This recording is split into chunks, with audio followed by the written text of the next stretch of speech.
Hello, friends. Welcome to the Bold and Determined podcast with your man, Victor Pride. Last week on the podcast, can you remember what we discussed? We looked at the ancient esoteric text of thought. We took a pretty good trip into the carnivore diet. And at the end of last week's episode, we talked about the shocking reality of demons. And I got a really interesting question that piggybacks on the demon talk we had. So we'll get into that a little bit later. We will discuss the meaning of life. And as always, you have very many questions about the diet, and we're going to go into that. Welcome to the Bold and Determined podcast with your man, Victor Pride. And right here on the podcast for winners, we're bringing you motivation and mindset for the killers and real dealers, the makers and the takers, the winners and the grinners, and goddamn, even the sinners too. Let's get started.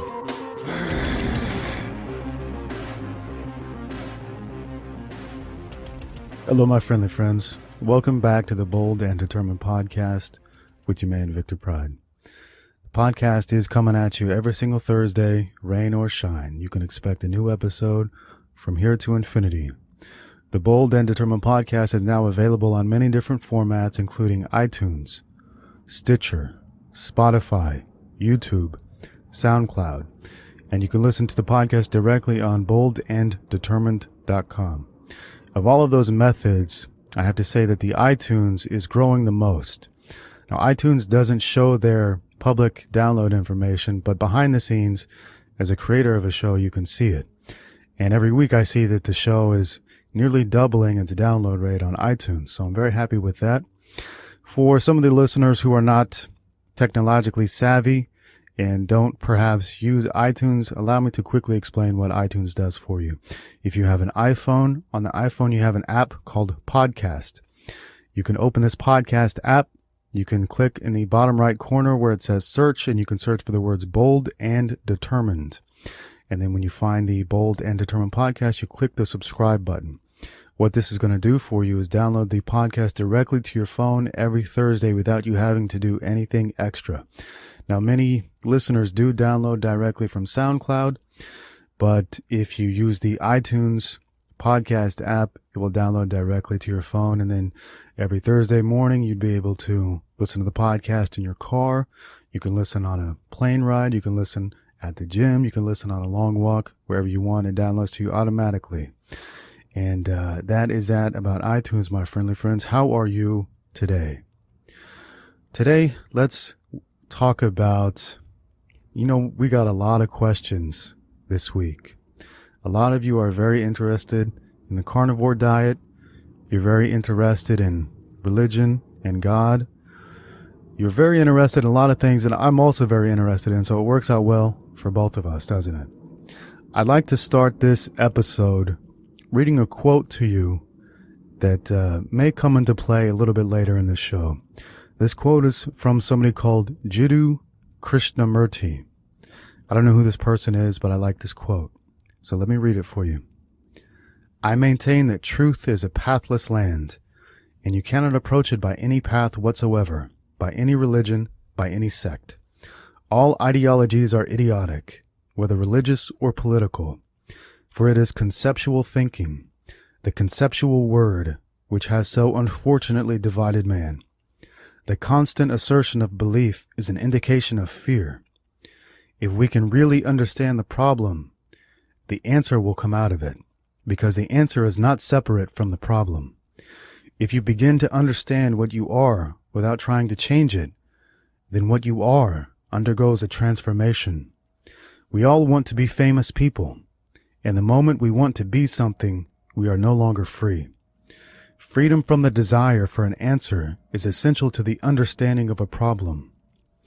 Tradition becomes our security, and when the mind is secure, it is in decay. A man who is not afraid is not aggressive. A man who has no sense of fear of any kind is really a free and peaceful man.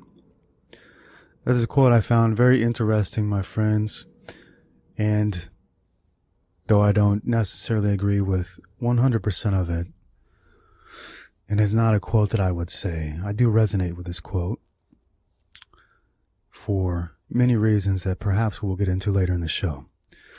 At the last episode, the last question was, what do you believe the meaning of life is? So what do you say we delve into the topic, what is the meaning of life? And to understand the meaning of life, we have to understand human nature, and we have to understand the mind of the human. The mind of the human always wants to have a meaning and a purpose for something that we are doing. We are very rational people, though some might disagree. And since we are rational people, we want rational answers for this life. Why are we here? What are we doing here? Who are we? What are we? What is the purpose of all of this? What is the meaning of this life? But perhaps, friends, that meaning is a man-made construct. And what I mean by that is,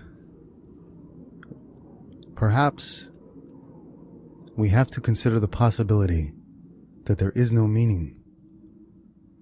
We have to consider the possibility that all is chaos. And it is our minds that create order out of chaos. And if that is true, if we create the meaning, if we create the order out of chaos, that means the meaning of life has 7 billion different definitions. So what do you say I give you my definition of the meaning of life? The meaning of life is to be yourself fully, is to be awake to who you are and what you are. Now I know what you're thinking. We don't know who we are. We don't know what we are. Most people don't. But what we call the enlightened ones do. Or at least they think they do. So the meaning of life, my friend, is to be true to yourself. But to be true to yourself, you must know who you are and what you are. And you must not think it, you must know it. But how can you know this when so many other people tell you what you are and tell you who you are? The government tells you this and tells you that. Your religion tells you this and tells you that. Your parents tell you this and tell you that. But the one person we don't listen to, that we should listen to, is ourselves. Because deep within us, we have the answer to every question we ever had. And anytime we ask a question, we're not asking for the answer. We're asking for permission to do what we already know we need to do. So the meaning of life, friend, is to learn one simple thing. Stop asking permission. Again, the answer is already in us. We know the answer to all questions about us. But anytime we ask a question, we are afraid to admit the answer to ourselves. So we don't ask questions, we ask permission. So if you want to be yourself fully, you can stop asking permission by one very simple step. Stop asking questions of people. If you want to know yourself, you must learn yourself. What can you learn from yourself by asking questions of another? Now, of course, this podcast would be dead if you all listen to this. But I don't anticipate that's going to happen because most people will never learn who they are and what they are.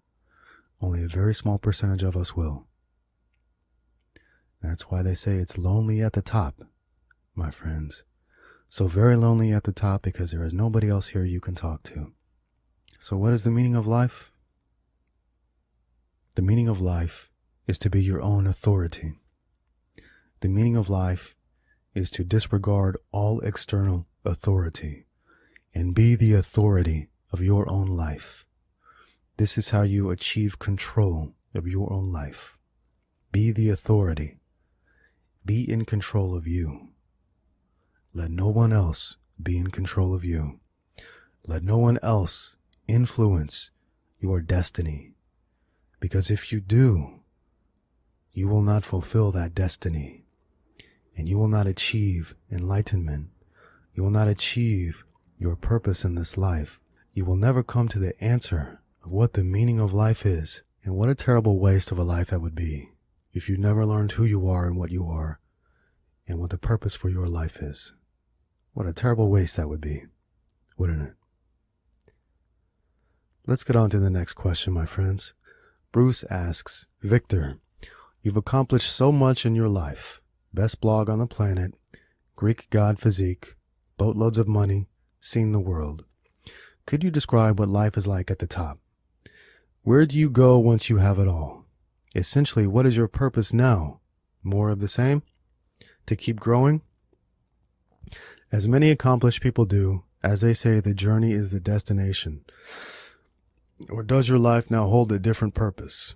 Asking because you were one of my childhood heroes. I've voraciously read your blog in my early teens and it forever changed and shaped my life. Well, Bruce, what is life like at the top?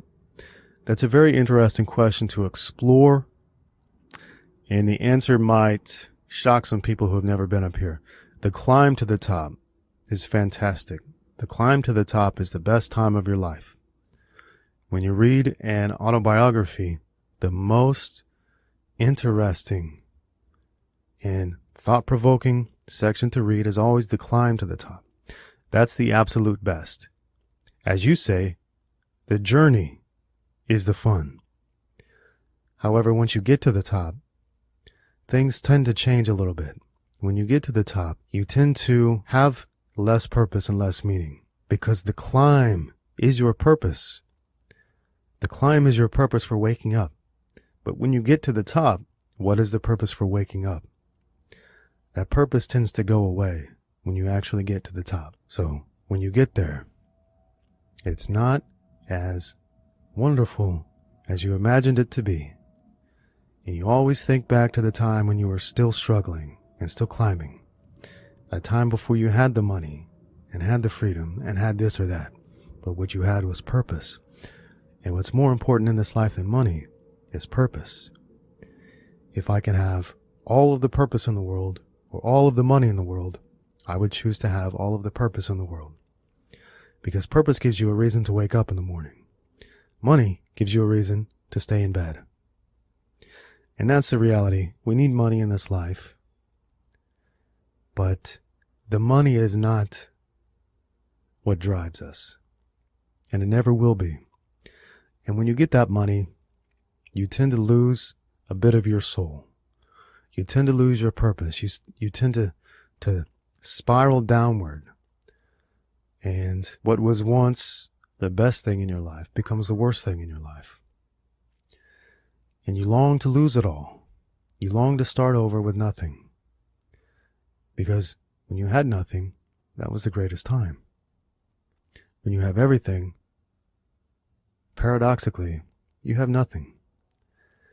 And if you're in any business long enough, you're going to see yourself rise and you're going to see yourself fall.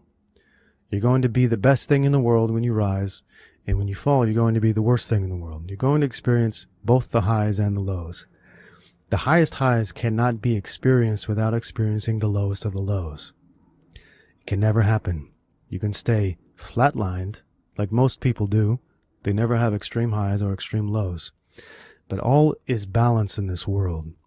So as high as you get, you're also going to be low in the exact opposite manner. So you're going to be the best thing in the world when you grow, and you're going to be the worst thing in the world when you fall. Like they say in the Batman movie, you will live long enough to see yourself become the villain. But what they forget to mention in the Batman movie is if you keep going, you will become the hero again. So it is all a journey from hero to villain, back to hero again. And you might do this several times. You might do it only a few times, but you will experience it. And this is why you see so many famous and successful people dying of drug overdoses. When you're at the top with nothing to do, drugs seem like a real great option. They never are, but they seem like it. So what's it like at the top? It's better to be just below the top. It's better to be always climbing to the top. That's why it's very, very important to set goals that are very difficult or impossible to reach. If you set goals that are difficult or impossible to reach, you can never get to the top. And I assure you, the last place you want to be is at the top. You do want to be climbing to the top. And as long as you're climbing, you still have a daily purpose. Once you get to the top, what is left to do? Success is a lot like the song Fell on Black Days by Soundgarden. It is a paradox of opposites. You have the best and the worst, the highs and the lows. And at the top, you sure don't mind a change. So always be climbing and never get to the peak. Alex asks, Victor, you're wired for success. Were you always this way, or did you take steps to change your mindset? What's your take on affirmations and programming the subconscious mind? Do you believe that the repetition of affirmations programs the subconscious mind and changes a person's drive and behavior? That's a mouthful, Alex. I was not always wired for success. Well, let me take that back. I always was, but I never knew how. I was always trying some get-rich-quick scheme, some mail-order get-rich-quick scheme, some kind of multi-level marketing scheme, because I didn't know what to do. I didn't know another way. It wasn't until I read the incredible book, Think and Grow Rich, that my mind opened to the possibilities of the world. That is when I learned the power of the mindset, and that you can change your mindset. My mindset changed in an instant after reading Think and Grow Rich. I was never the same after reading that. And that was my awakening into this journey into entrepreneurship. And that book is big on affirmations and programming the subconscious mind. And after I read that book, I wrote notes to myself and I put them all over the apartment that I was living in the ghetto. And my goal was to be an entrepreneur by XYZ date. And I put this in my bathroom mirror so I could see it every morning when I brush my teeth and shave. I put this on my computer monitor. I put this everywhere. And by the time that came around, I achieved my goal. I was an entrepreneur by that time. Now, when you achieve your goal, it's never the same as you expect it to be. It's always a bit different. You've achieved it, but in a different way. I achieved that goal, but I wasn't making any money. I was an entrepreneur with no money. And it took me many years to start making money. But it all started with those affirmations of, I'm going to do it. It all started with the knowledge of how to do it and the fact that it's only a mental switch. All it is mental. It's a mental switch. It is all in your mind. You can change your thought process. And if you change your thought process, you can change your life. Anything you believe, you can achieve.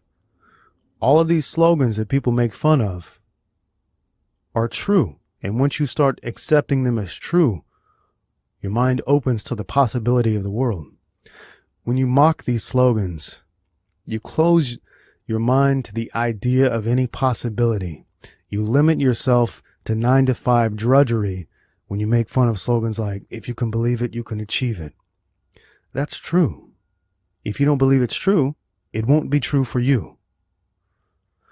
So I recommend all listeners check out the book Think and Grow Rich. It changed my life. Now, all of the theories and possibilities in Think and Grow Rich, you already know by reading Bold and Determined. So perhaps the book will not be a revelation to you in the way that it was a revelation to me. But back at that time, there were no Bold and Determined blogs on the internet. I had nothing to go on. And that book was a lifesaver for me. JP asks, yes, socialism is a tool of control. In the very opposite to their message, everybody is equal and all stuffs are free. To me, he says, capitalism is the only system so far that can truly pull people out of poverty, if they work out of it. How about you, Uncle Vic? You said that all isms are part of the agenda of those who try to control us. So what do you think of capitalism? Do you think it does serve the people, or is it used by the elites to control the masses? Well, that's a very interesting question, JP. And to succinctly answer your question, yes, capitalism is a tool of control by the elites of the masses. You say that it is the only system that people can pull themselves out of poverty, But what you don't understand is that this very same system puts the people into poverty in the first place. See, we are not born to have to pay to live in this world. All of our resources are naturally free. Water is free. Food is free. Housing via trees and other dirt and mud and clay, this is free. We have allowed people to monopolize what is actually free to us, and we have to pay for what should be free. This is capitalism for you. Paying to live instead of living free like we would naturally. So is capitalism a tool of control? You bet it is. He has another question regarding bodybuilding. If a man worked out in a gym for years and for whatever reason he decides to stop working out and instead do body weight exercise alone, will these exercises sustain the muscles he built from lifting weights? No, they will not. And I'll get into that a little bit more later because I did get a couple of questions about body weight exercises in a book called Convict Conditioning. But if you build your muscle with weights, how do you possibly think you're going to maintain it by not using weights? Hazy and Roberto ask, McGregor or Nurmagomedov, who you got and why? And Roberto says he wants to put some money on this fight, but he still has doubts. Well, this is the last fight I would ever put money on, because what you have in this fight is two fighters who are too good to bet against. If you have two fighters who are too good to bet against, then the only way that you bet against one or the other is that you like one or the other better than the other one. So the real question is, who do you like in the fight? Not who do you think is going to win, because a fight like this is impossible to know. Who do you like? And that's who you put money on. RH asks, do you think taking music lessons is a good idea for adults? Or do you prefer self-learning from books and the internet? Can you share with us your experiences and thoughts of learning the guitar and writing music? Yeah, taking music lessons is good if you want to learn music. The best way to learn anything is to learn from somebody who knows. It's easier to learn from somebody who knows than it is to learn from yourself via a book or the internet. However, it is not necessary for you to take music lessons to learn music, because there are so many channels on YouTube teaching the exact same thing. You can almost get the best information that way. What you cannot do, though, is ask questions and get a personalized answer. You won't get anybody working with you personally unless you pay a teacher to do so. My experiences and thoughts in learning the guitar and writing music. Learning the guitar was very easy for me. It took me, I was a good guitar player within a month. And that's because I had sole focus and obsession with learning the guitar. That's the only reason. I see people who've been trying to play for years and years and years. If they just spend a month obsessed with it, they would learn the guitar, and that is that. If you want to learn something, be completely and utterly obsessed with it. Otherwise, it won't happen for you. Asks, besides investing in one's own blog, do you ever recommend investing elsewhere? What is your go-to guide for this? Now, I don't believe in investing in the conventional way, because investing in the conventional way is exactly like gambling. The only way you are going to for sure make money investing is if you have inside information. And all of us do not have inside information. We're playing the game in the dark. And because we're playing the game in the dark, it's very easy to lose your money. When you invest, you put all of your trust either into a broker or into some company of which you have no idea what's going on. You have no inside information. It is absurd to me to invest in things unless you absolutely know what's going to happen. It's only good to invest in a sure thing. And for me, starting a business is always a sure thing, because I only start businesses where I know that there is a need for the product or an audience for it. So I've never started a business and lost money, because I only start businesses where I know that there is an actual need and an actual customer base. When you're investing, good luck with that. Good luck with your gambling. You might as well go play roulette. He also asks, how did you come to your current religious beliefs? Was there something you read or that happened that really stood out? Trying to learn the truth without being biased. My family is very extreme Christian, and they are obviously very biased in their thinking. My religious beliefs, I have none. I have no religious beliefs. And I came by this naturally. I wasn't raised with any religion. We didn't have to go to church except for weddings and funerals. So I was never indoctrinated into religion in the first place. A better question to ask is, how did you come to your religious beliefs? And of course the answer is indoctrination. You were told this by others and you accepted it. I was told nothing, so I was able to look at this one and look at that one and look at the other one and see that they're all plain silly. And even worse than silly, they are detrimental to you. They are enslaving to you. All of the Abrahamic religions, which is Judaism, Christianity, and Islam, are tools of control. Tools of control. Islam means submission. So these religions are tools of control.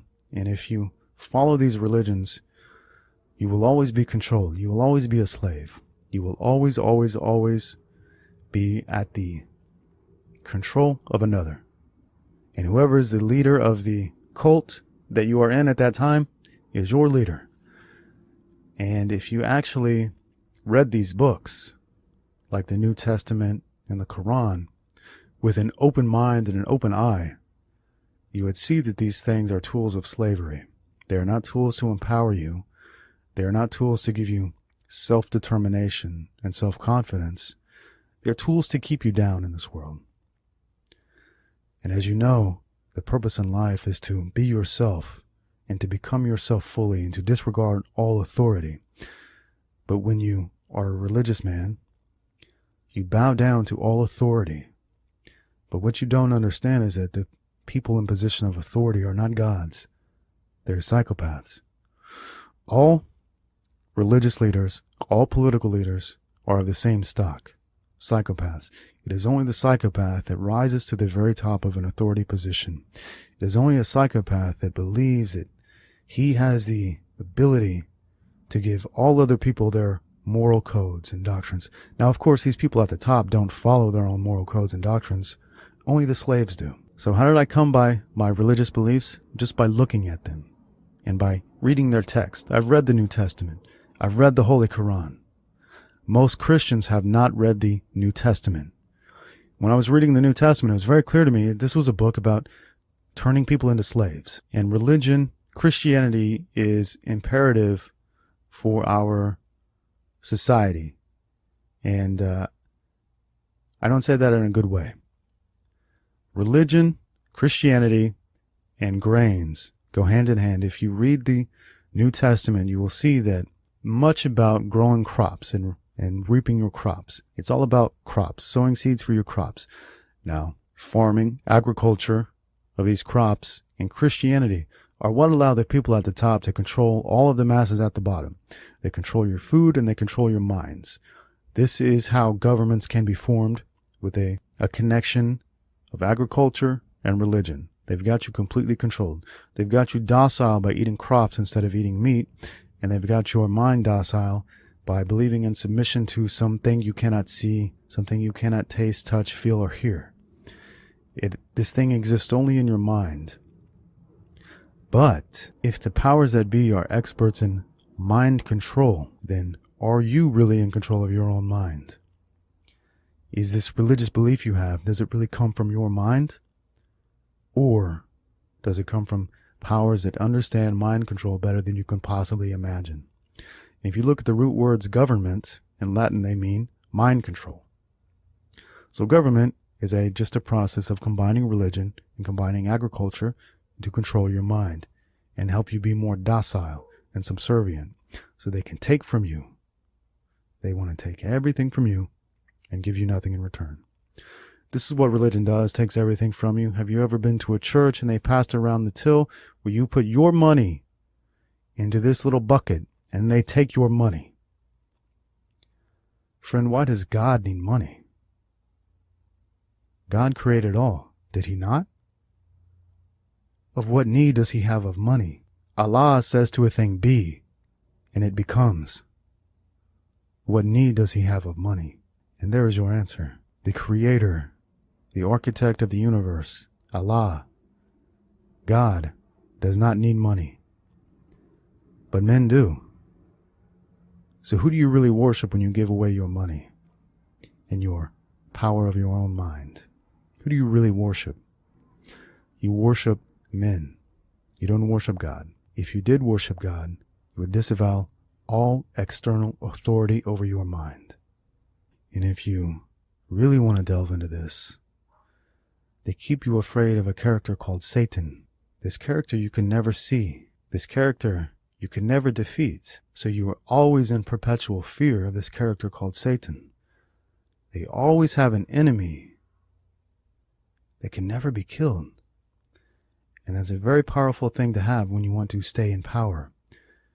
Because when you have an enemy to fight against, the people will be on your side. And this enemy that can never go away keeps the people clinging to what they think is the good side. Again, I have told you Satan is a mere creation of the minds of men as a tool to control you. But let's play a little mind game. Let's say that God is real. And friends, I'm not saying that God is real or not real. I'm saying religion is a farce, a tool of control. Now let's say that God is real. And let's even go further and say that Satan is real. Now, what do we know about God? God created everything. God is all-powerful. He says to a thing, be, and it becomes. So if God is everything, and God is all-powerful, but there is an opposite power opposing God and is also powerful, that means one of two things. That means that God did not create all, because why would he create an equal and opposite power that can mold the minds of the people just as well as God can? That's one answer. The other answer is God is Satan. If God is everything, he must, by definition, also be Satan. So who is Satan but God wearing a mask? Governments use this program all the time. They create the problem and they give the solution.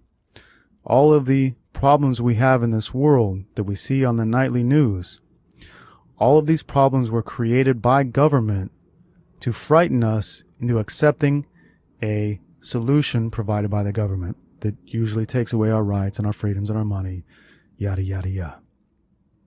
This is called the Hegelian dialectic. They create the problem that they then solve. They create this problem that makes you fear for your life or for your family or for whatever, and then they solve this problem. So, when we look at a character like Satan, and we look at what a tool of control that religion is, we can deduce that Satan is nothing but God wearing a mask, creating this character, creating this fear, and then on the other hand, creating the so-called solution. And the solution never gives you more freedom. The more religion in your life, the less freedom you have. Now, if you believe you were born to be a slave, then by all means, be a slave. But I know for certain that many of the listeners of the B&D podcast yearn for freedom and yearn to be their own power. And what we think of as Christ is not a person that is ever going to return to this earth. It is a consciousness within us. It is the consciousness that ignites our own passion, our own fire, our own capability. It is all within us. When we give away this power within us to this figure that we think is going to return and save us, we give away all of our power. We wait around and do nothing rather than doing something. We give away control when we believe in some savior figure. However, when we understand that we are our own savior and the Christ consciousness is embedded within us, we become more powerful than we ever could possibly imagine. But by all means, be a Christian, be a Muslim, be a Jew, be whatever. This is your life. You can be free to serve this life on your knees. Black Mar asks, Vic, what is your opinion on the existence of God? If there is a God, would you want to know about him or her And would you obey the will of your Creator God or choose to do your own thing in life? Well, I feel like we just answered this, but let's get into a little bit more. If there is a God, would you want to know about him or her? Well, friend, if there was a God, it would not be a him or a her. It would be a them. How can something be created? How can life be created by one being? This is a very big problem with the Abrahamic religions. They have a father God. Well, tell me, how does a father create his children without a female? How is there one without the other? See, it is not possible. There must be a female. This is a logical fallacy in these religions. There must be a combination of a male and a female to create life. All life on earth is a creation of a male and a female. And if not, then it is a hermaphrodite, a one person who's combined into two. So God cannot be a him or a her, can only be two people or a hermaphrodite. And if you read the goddamn Quran, you'd even know this. God is a they, not a him. It's a they. In the Quran, the gods who wrote through Muhammad, or whatever these beings were, call themselves they. They call themselves they. So people don't even read these books that they profess to worship. They don't even read the books. God is not a him or a her. It is a they. Would I obey the will of my Creator God? No, I wouldn't, because there is no such thing. If God created us and wanted us to obey, air quote, his will, then he would have programmed our minds to obey his will naturally. We would not have this thing called free will, would we? Or is the purpose of life to break out of the mental prison that we are all enslaved in? Is the purpose of life to break the chains that keep us locked to this small-minded thought? Is the purpose of life to become your own Christ consciousness, and nobody knows it or understands it but a very few? So it's a very interesting question to ponder. And to go a little bit more into religion, all people of the world have a natural religion, a religion that follows the laws of nature, a religion that follows only mom of the earth, and the earth is female. This religion that all people have naturally within them is called paganism. We are all pagans by default of nature. This is our religion that needs no indoctrination. We don't have to be tortured to death to profess this religion. We don't have to be killed in the name of this religion. It is just natural for us. Now, of course, religions have demonized paganism as, oh, you kill people and da-da-da-da-da. Well, look at the facts, friends. Who kills more people? Pagans or Christians and Muslims and Jews? We all know the actual fact there. They have demonized paganism as devilish or these silly things. Devils don't exist except in our minds and in our thoughts. Paganism is a connection with nature. You follow the laws and the rules of nature. And that's what it is. This is all embedded in us. This is what we were as a people for hundreds of thousands of years before these Abrahamic religions were foisted upon us as a tool of control.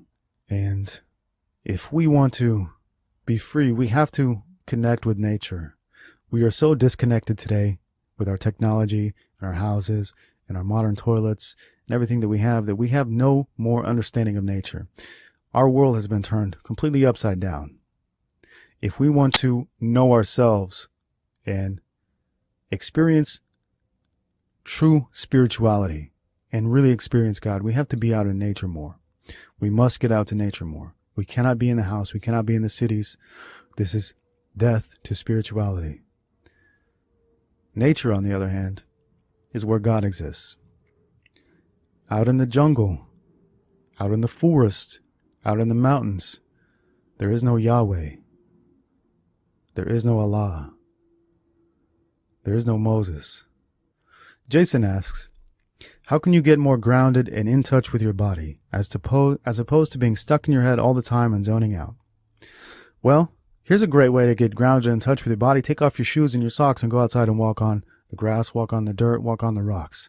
That's the literal way you get in touch with your body and with the earth. You walk around barefoot like a hippie. As opposed to being stuck in your head and zoning out all the time. This is a problem of modern people living in the city. If you are in the city, the only thing you can be is in your head, because there's nothing else for us. It is a completely unnatural environment for us to be in the city. Now, I love the city. I love the energy of the city. I do my best work in the city. But it's so important that we get out and we experience nature. We get out to the mountains. We go hiking in the mountains. We go fishing in the lakes. We must disconnect from this fake city life, this modern life that is slowly destroying our minds, our bodies, degenerating us, keeping us in a constant state of anxiety, which is what you mean by being stuck in your head, is a constant state of anxiety. And the way to relieve this anxiety is to give up a lot of the so-called conveniences of a modern life and get out in nature more and spend more time in nature. Spend a couple weeks in a tent somewhere in the mountains or somewhere in the forest. This will help more than anything. You have to do physical things often to fix mental problems. And you have to do mental things to fix physical problems. The mind and the body are not separate. They are connected. And usually if you have a problem of the mind, doing something with your body will fix it. And if you have a problem with the body, a thought change in your mind can often fix it. So I recommend you get out in nature more. Joseph asks, what are the main traits of a great man? The main trait of a great man is that he gives nobody authority over his mind. A great man has control of his own mind and his own person and his own being. You cannot be a great man and take orders from another man, can you? To be a great man, you take orders only from yourself. You do not accept authority or orders from any other man. That is the main trait of a great man, one who is in control of his own being. He also asks, what are the possessions that you travel with? How can someone minimize their expenses and possessions to live more freely? Well, I travel with very few things. I travel with clothing, my iPhone, my MacBook, my podcast equipment, a few clothes, bug spray, bug oil, my backpack. I'm actually going to make an article about this. So you'll see this article in the very, very near future where I outline absolutely everything I travel with, and everything I travel with can fit inside of a backpack and a carry-on piece of luggage. How can you minimize your expenses and possessions to live more freely? The easiest way to minimize your expenses is to minimize your possessions and stop buying more things you don't need. Only buy stuff you need. We look around us, we gather all this stuff, all this modern stuff, but the more modern stuff we have, the more unfulfilled we are. And I found that the less stuff I have, the more content and fulfilled I am. So as we accumulate stuff, we minimize our own happiness. And as we get rid of stuff, we maximize our own happiness. So I would start with getting rid of clothing you no longer wear. This is one thing that you walk into somebody's closet and they've got clothes they haven't worn in 3 or 4 years.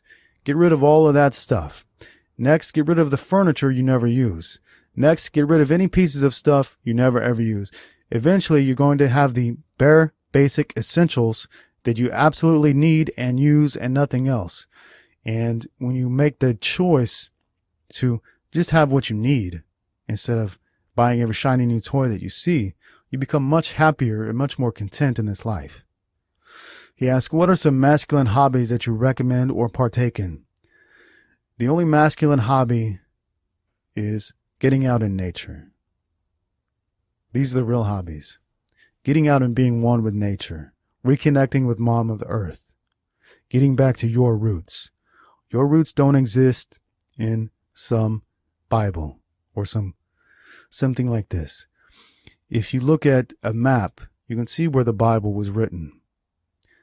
The Bible was written in the Middle East in the desert. Now, are you from the desert? If you are, then perhaps the Bible can pertain to you. If you are not from the desert, it is not for you.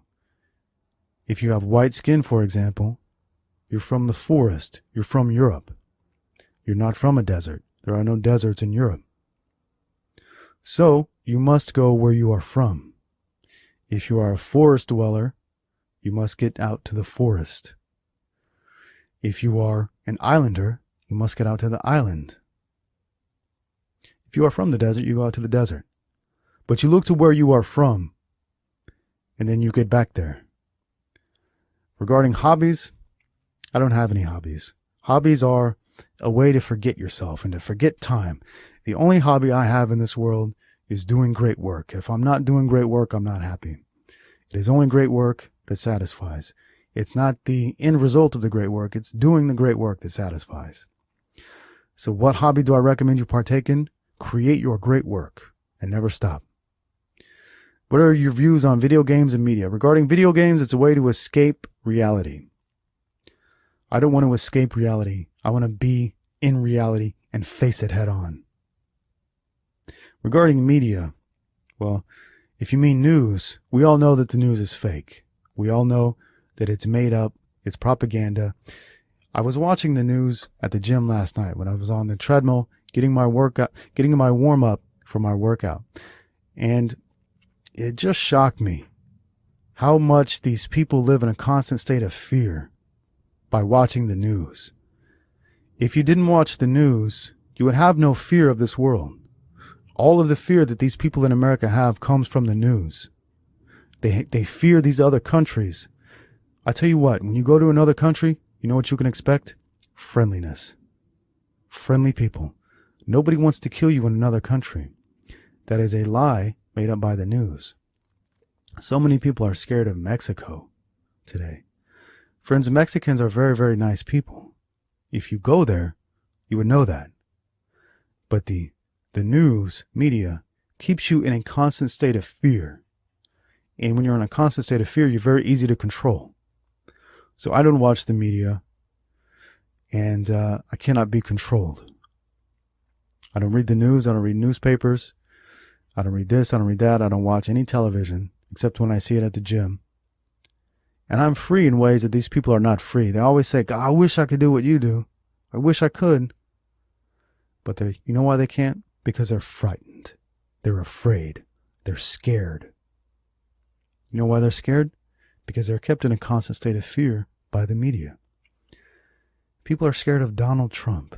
Listen, if you've never watched the television, if you never read a newspaper, if you never read an internet article, you would have absolutely no idea there was a Donald Trump who even existed. Your life has not changed from this election to the next. The lives of the people have not changed one bit since Donald Trump became the president of the United States. But these people all are in fear because when I do hear the radio, you know what I always hear?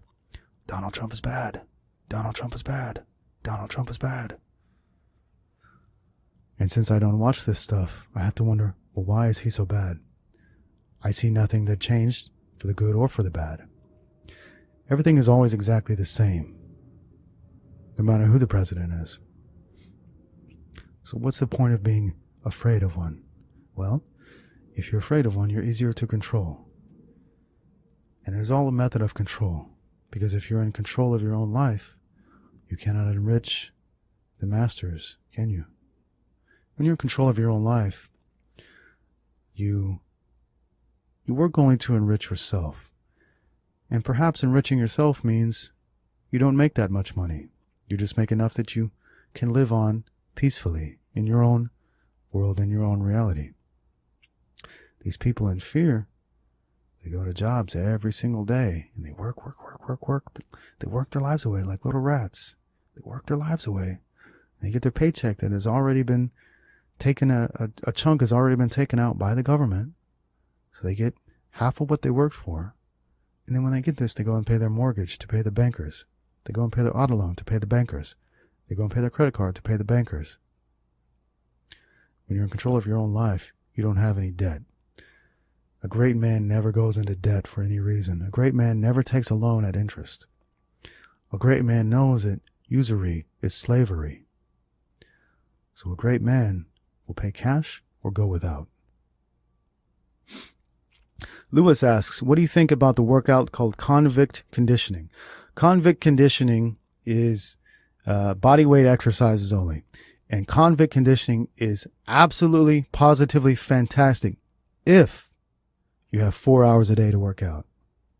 If you have only 30 minutes, 45 minutes, an hour a day to work out and you do only body weight exercises, it is not a good program because you are limited by the amount of weight you can use. You are limited by your body weight. If you weigh 200 pounds, that's all you have to work with is 200 pounds. You can never go above that. So to get benefit from lifting your 200 pounds, you have to do it over and over and over and over again for a period of hours. This is why people in prison do it, because they have nothing but time. In the real world, if you don't have 4 hours to work, you've got to put on maximum weight to get maximum results in the shortest amount of time possible. So if you want to work out an hour a day and get muscle, you've got to use weights. If you want to work out 4 hours a day, you can use convict conditioning and get great benefits. But if you don't have what prisoners have, which is time, you've got to condense that and use weights. Simple as that. Pat asks, I was wondering if you had any knowledge about Midwestern grass-fed beef. I agree with eliminating corn and antibiotics from our beef that we eat. However, how do you have grass-fed beef from areas like Illinois, where I'm from? I grew up on a farm in central Illinois. In the spring and summer, our cows could graze our pasture on grass only. In the fall, however, as the grass died off for the winter season, we fed them hay and corn. The hay simply didn't fill them up. Could we have done something different instead of the corn?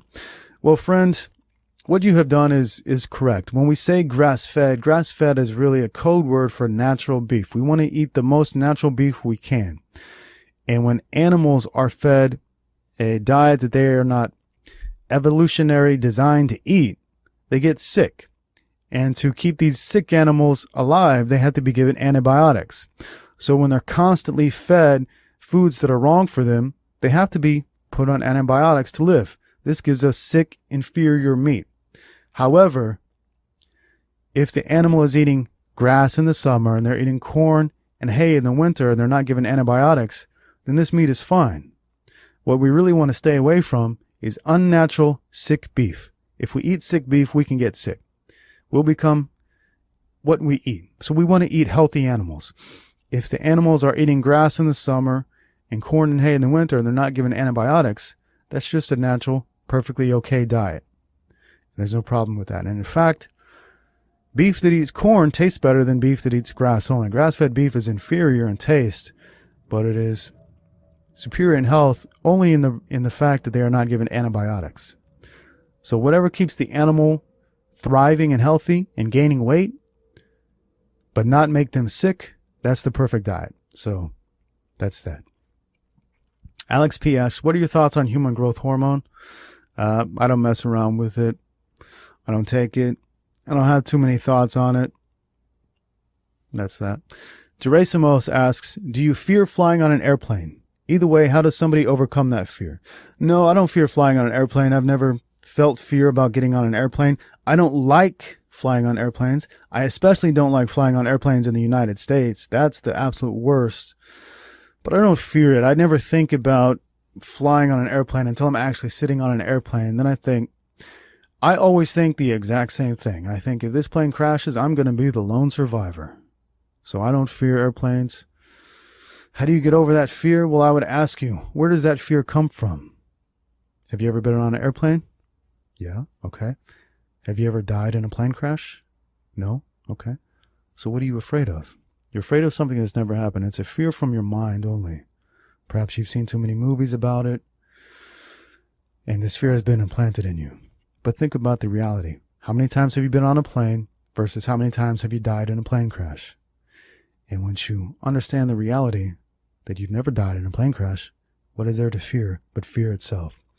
The fear of flying is infinitely worse than actually flying. When you actually fly without fear, there's no problem. You're just on a plane, then you're off a plane. The only fear is about waiting in the goddamn line.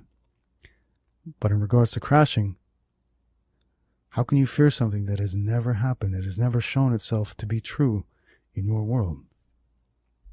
Leo asks, I've never been a follow, but also never been a leader.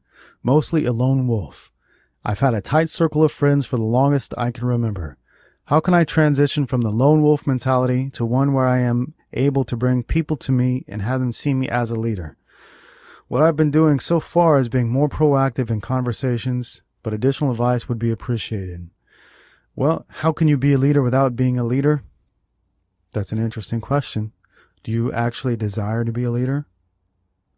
Most people who desire to be a leader become leaders, and most people who don't desire to become leaders don't become leaders. If you don't have the true desire, why force it? That's the real question to ask. You're not a natural leader, you're a lone wolf. So why do you want to become a leader? You have to ask these questions of yourself. What do you want to lead? What do you want to lead? What is there to lead? Are you going to be a general in the army? Are you going to be a pastor in a church? What are you going to lead? If you don't have something to lead, you're not a leader. There must be something to lead. So what are you going to lead? Once you have something to lead, you can naturally assume the role of a leader. But if there is nothing to lead, what are you going to lead? What is there? So that's that. Figure out exactly what you want to lead, and then the role of leader will naturally assume itself. All of this stuff happens naturally. These are all byproducts of following your focus and your mission in life. All of these things just come to you naturally. When you are following your own purpose, people will just come to you like you're a magnet for success. They'll just come to you. You don't have to go to them. They will come to you.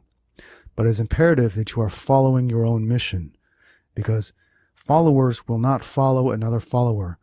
They will only follow somebody who is already walking the path for himself. So if you want to lead other people, first you have to lead yourself.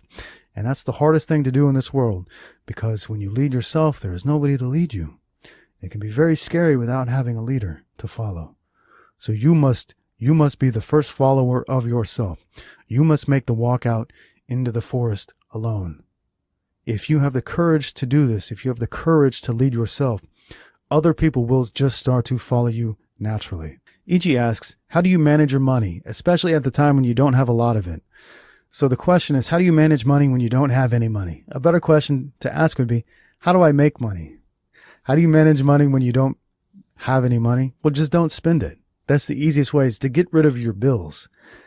Eliminate all of the bills you can eliminate. Never go into debt, of course, but eliminate all the bills you can.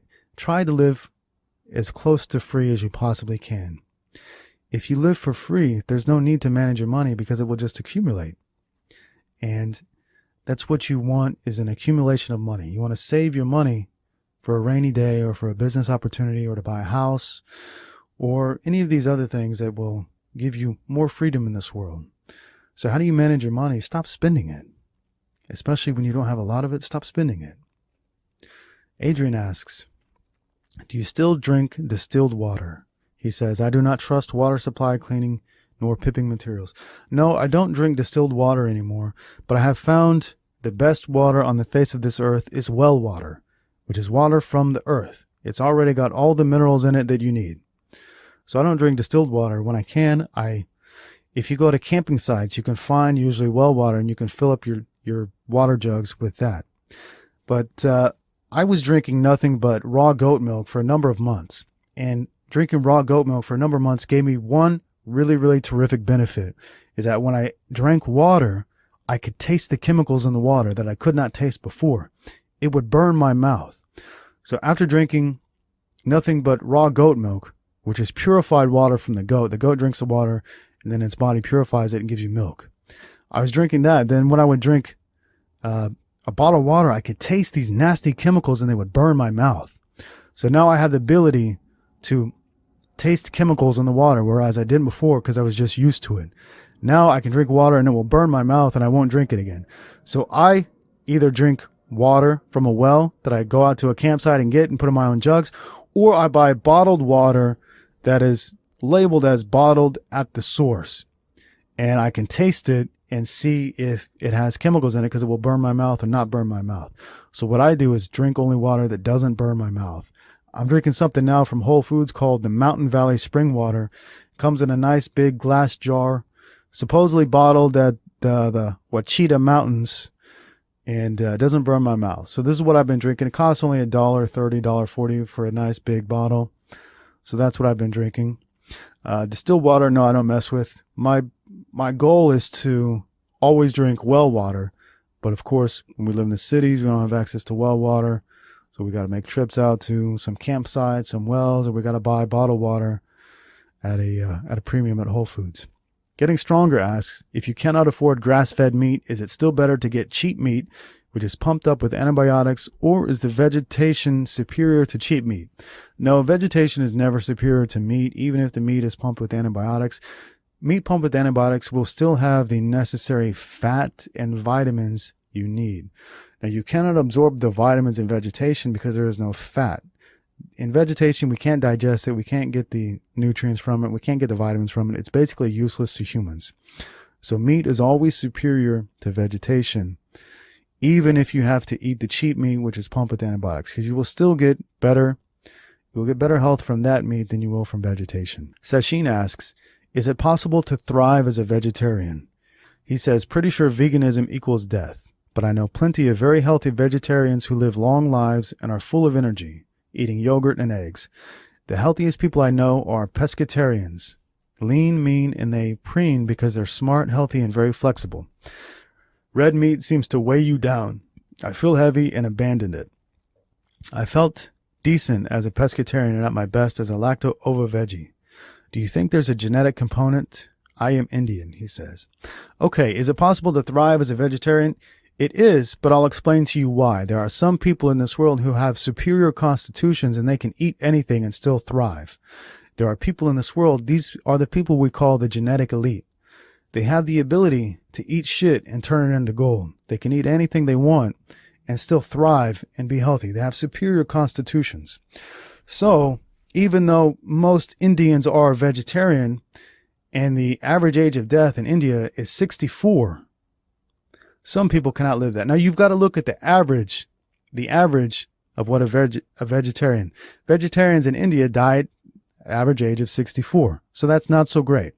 But there are people of superior constitution who can thrive and live to 100. I'll give you one example is George St. Pierre, the fighter in the UFC, the champion fighter in the UFC, always has a six-pack. And George St. Pierre has said on multiple occasions he can eat any food he wants and it does not affect him in any way whatsoever. He's always lean. So he said that he prepares for fights eating fettuccine alfredo. Now for me, if I eat fettuccine alfredo, I gain fat nearly instantly. Pasta is the absolute worst food for me. I blow up like a fat balloon when I eat pasta. And George St. Pierre's coach went on some interview show and he said that people will hang out with George St. Pierre for a week and they do everything George does and they get fat. They say, I've been eating like George. I've been trying to eat like the champ, but I'm getting fat. And the coach laughed and said, you can't eat like George. George is a genetic elite. He can eat anything he wants and it doesn't affect him. It just helps him. So there are people in this world who can eat any food they want, be it vegetarian food or pasta or anything, and they can still thrive and have superior health and vitality. But the average person cannot eat pasta and not gain fat. The average person, the average pasta eater is swollen with fat. And the average vegetarian, if you look at the average Indian vegetarian, they have very skinny upper bodies, skinny legs, and a big belly. This is not a natural way for a person to be with this big belly and this skinny body. So we can look at the law of average and see that most Indian vegetarians do not seem to be in the greatest of health. Are there some who can thrive on it? Absolutely. There are people in this world who can thrive on anything, and whatever they eat, they're going to be healthy and vibrant and full of life. But we have to look at what usually happens to the average person. The average person cannot thrive as a vegetarian, though some people can. The average person cannot thrive on fettuccine alfredo, though some people can. His next question is, if you have kids, will it be with Miss Pride? I support you and will wish you for your happiness regardless of which path you go, but I have friends with mixed race children and the children are confused and the parents are deep down sad their kids don't look like them. Plus, there is an anti-white agenda. Not judging you, just passing on some thoughts as a reader who cares. Well, no, I would never, ever, ever have mixed race children. I would never do it. Very simple. Answer is no. You are correct when you said that mixed race children are very, very confused. If you're half Asian, half white, are you Asian or are you white? Well, if you come to America, they call you Asian. If you go to Asia, they call you white. So you never fit in anywhere. You're like an apparition. neither here nor there. You never fit in anywhere. And of course, the parents don't truly love the child in the same way they would if the child looked like them. If you have a child that doesn't look like you, deep down, like you said, you're going to be very, very sad about it. So I would never have a mixed race family or mixed race children, and I recommend nobody does. You owe it to your ancestors to keep your line alive. You owe it to your ancestors. It's like spitting in the face of your ancestors if you have mixed race children, because your line of people dies. There is no continuation of the family with mixed race children. And you are right, there is an anti-white agenda. Very happy you brought that up. It's very clear to see, unless you're in the thick of it in America. A lot of Americans can't see it, or they're afraid to say it, but there is an anti-white agenda. And when you step out and look from the outside, you can see it as plain as day. They are trying to push mixed race children. They are trying to muddy up the races in America. They want to have one coffee-colored race that those at the top rule over, and Brazil would be your example of what they want to accomplish. Jason asks, what is your advice to a 20-year-old who has $10,000 saved and has no liabilities or debts? Advice, my friend, you don't need advice. You need a pat on the back. What 20-year-old in this world has 10 grand saved and no liabilities or debts? Here's my advice, Jason. Keep going. You're doing absolutely the right thing in this world. Keep going. Never get into debt for any reason. Never get a credit card. Never get a car loan. Never get a mortgage. Do not get a loan for any reason. Debt is slavery. You are free right now. Stay free. Mr. Stockholm asks, I was born and raised in Sweden. I have an education in construction engineering and have worked as a supervisor at an international construction company for 1 year. I do not like Sweden and do not want to start a family here for many reasons. I am 25 years old. Now to the important point. I want to move back to my roots, Middle East/North Africa. I am really tired of Sweden and want to create something over there and leave the 9-to-5 jive. I have my education in construction engineering and $9,500 saved in my bank account. Since education is free in Sweden, I have no debt and can leave the country when I want. Do you have some suggestions and important advice for me? Feel free to speak them and keep up the good work. Okay, there's a lot to take in here, Mr. Stockholm. One thing I do want to go into is that we see in Scandinavia, which is the countries of Sweden, Finland, and Norway, we see that there is an influx of immigrants from North Africa and the Middle East. And again, this goes back to the anti-white agenda, but I'm not going to speak on that. What I want to say is that we tend to think that Scandinavia is a paradise for these people who come from supposedly war-torn countries or poor countries in North Africa, the Middle East. But the reality is the constitution of the African or the Middle Eastern is way different than the constitution of the Scandinavian. They have very, very different personalities. And we think that, yeah, if you're Scandinavian, you don't want all these immigrants coming in and changing your society.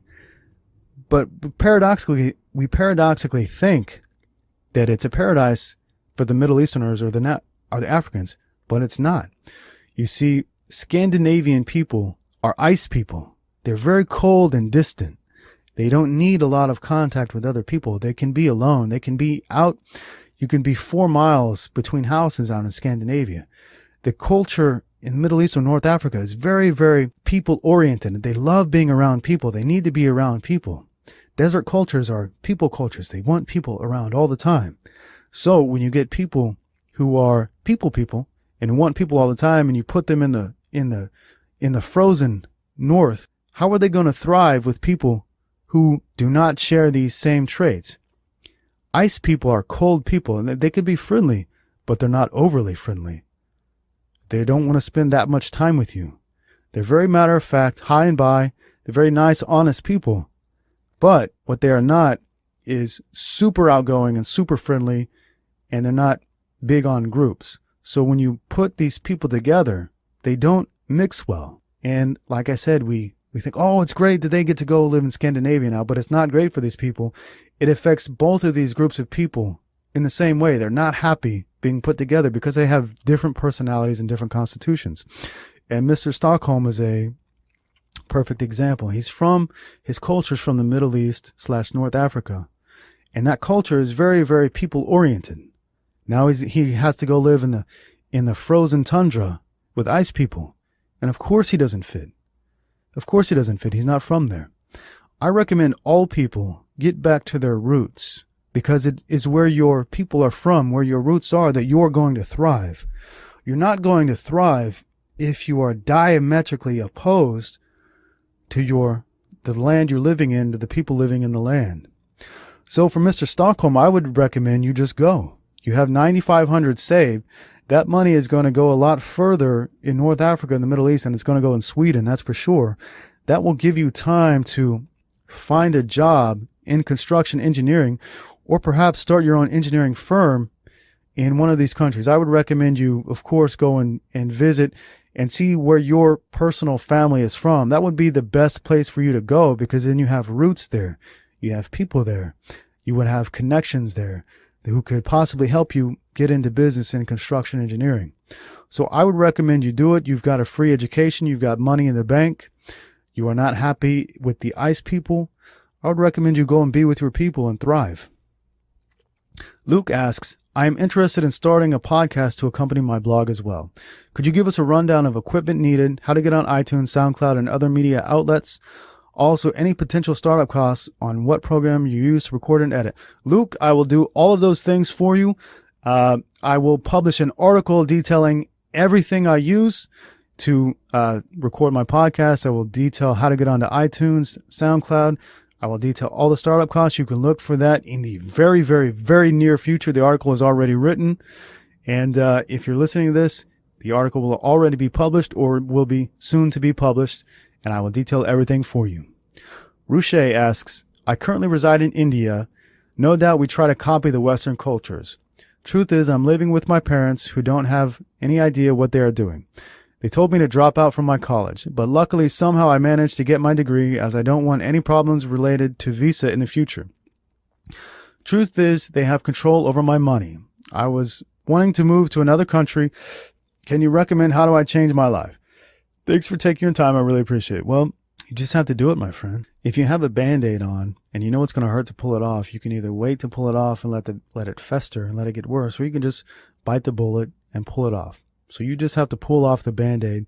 You just have to do it. You just have to take control of your own life. You have to tell your parents, I'm in control of my own life. You are not in control of me at this time any longer. Give me my money. I'm going to go to another country. And that's it. T. Shapang asks, I don't know if I'm pronouncing that right. Shapang. Hi, Vic. I'm 20 years old and I'm currently living with my father, who pays for everything in the house while I go to college. My question is how to not bullshit your father, and further to it is how to deal with a sociopath who happens to be my father.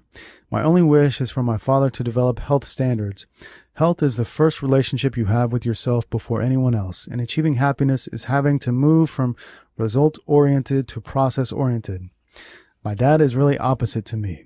I truly get it that old dogs can't learn new tricks, as old habits die hard, and very much likely to have acknowledged that the world is made out of actions because life is what we make it out to be. Okay, the reality of this world is that we can see problems in other people, but we can't change the problems in other people. We can drop hints, we can lead as an example, but we cannot directly change the lives of other people, no matter how much we want, no matter how much we care about them.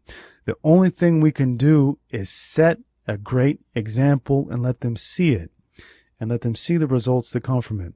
The only person who can change your life is you. The only person who can change your life is you. Nobody else can change your life. That means you cannot change another person's life directly. You can only influence them to make the decision to change their own life. And that's what you can do. You can be a model of influence for your father.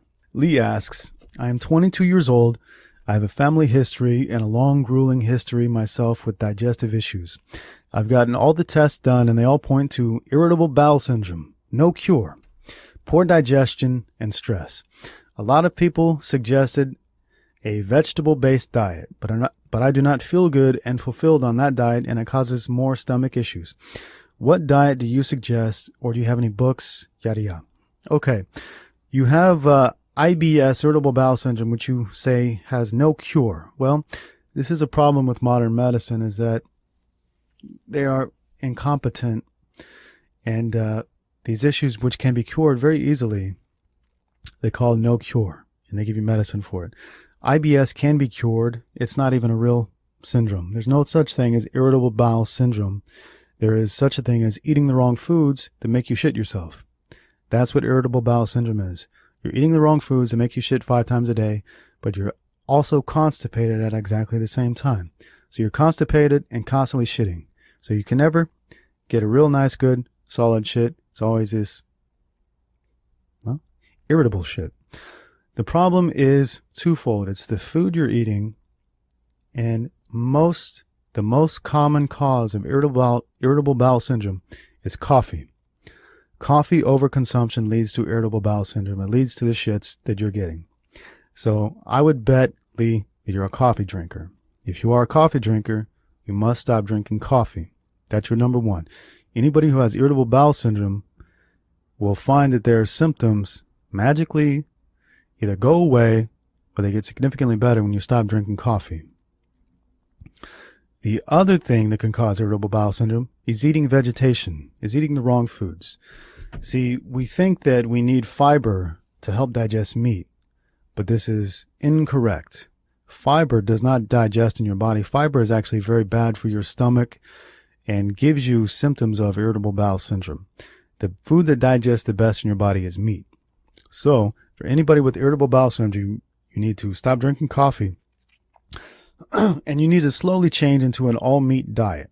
When you get on an all-meat diet, you're going to be amazed that your symptoms of irritable bowel syndrome are cured. But if you jump right in from eating a lot of carbs to no carbs, you're going to get a lot of nasty symptoms right away, and you're going to feel like it doesn't work. So I recommend you replace your carbohydrates little by little with fat and protein. So if you're eating bread for breakfast, I want you to replace that bread with eggs or whatever, bacon, whatever. Any kind of meat, any kind of eggs, any kind of animal food. You're going to notice as you cut out all of the grains and the vegetables and the fruits that your digestion, there was never a problem with your digestion. There was just a problem with the food you were putting in your belly. And on the all meat diet, I have 0 digestion problems. And I used to have symptoms of irritable bowel syndrome when I would drink a lot of coffee and eat regular standard American foods. Of course, it's not real. It's the food you're putting in. It's the coffee and the carbohydrates. Once you get to an all meat diet and just drink water, you're going to be amazed at how great you feel. You're going to be amazed at how great your digestion actually works when you put the right fuel into your body. If you put the wrong fuel into your body's not going to work right. But when you put the right fuel in, you're going to thrive. Samgar asks, Victor, what happens when we die? Do you think there is an afterlife? Does the soul continue to exist in some way? Does it disperse into the universe, or do we simply cease to exist?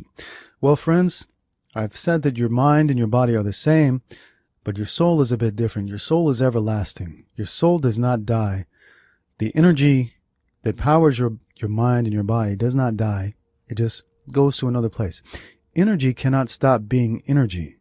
It just goes to a different place. So, what happens when we die? We go to a different place. We're born again. And that's what happens. Our energy, it cannot possibly just go away. It can't. How can energy just stop being energy? Energy will always be there. It will just take shape in a different form the next time.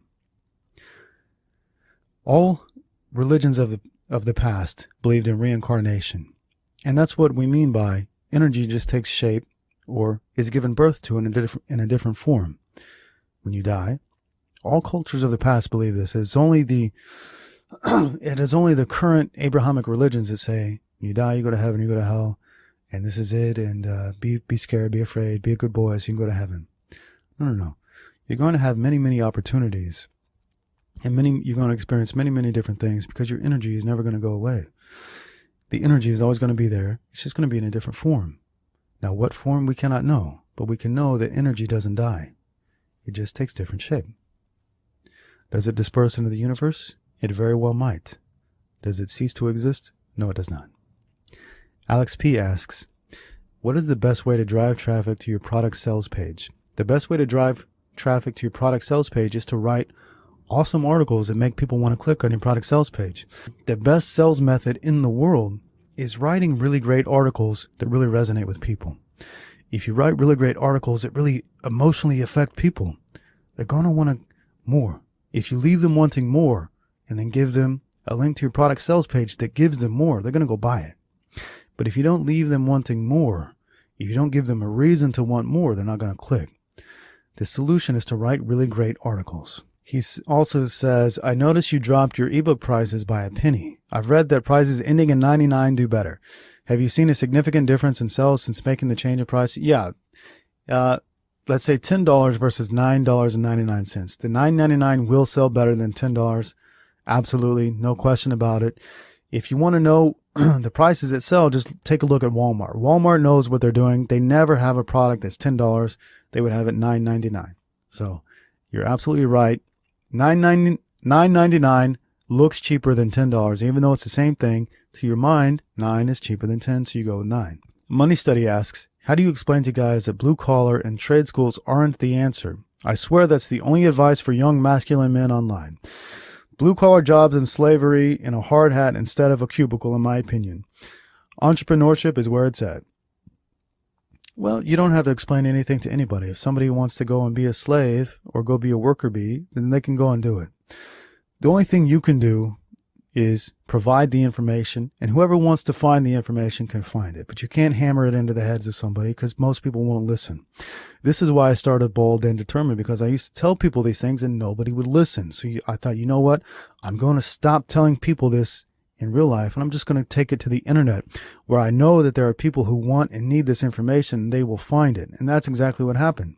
I stopped wasting my time with people in the real world, and I started giving all this good information to people online. And what happened? It went from nobody listening to me to having millions of people who have read B&D. And I've received literally thousands of messages from people saying, you've changed my life. So if you really want to explain what the answer is, do it online. Do it in a blog, a vlog, or a podcast. This is the only way you will get people to listen to you. Because if you tell people directly, they won't listen, they don't care, they're happy in their slavery, and good for them. Some people just like to work and then go home and watch TV and drink a beer. Good for them. I need my oil change sometimes and I don't want to do it. So I'll take it to them, let them do it, pay them some money, they can go home and live their life.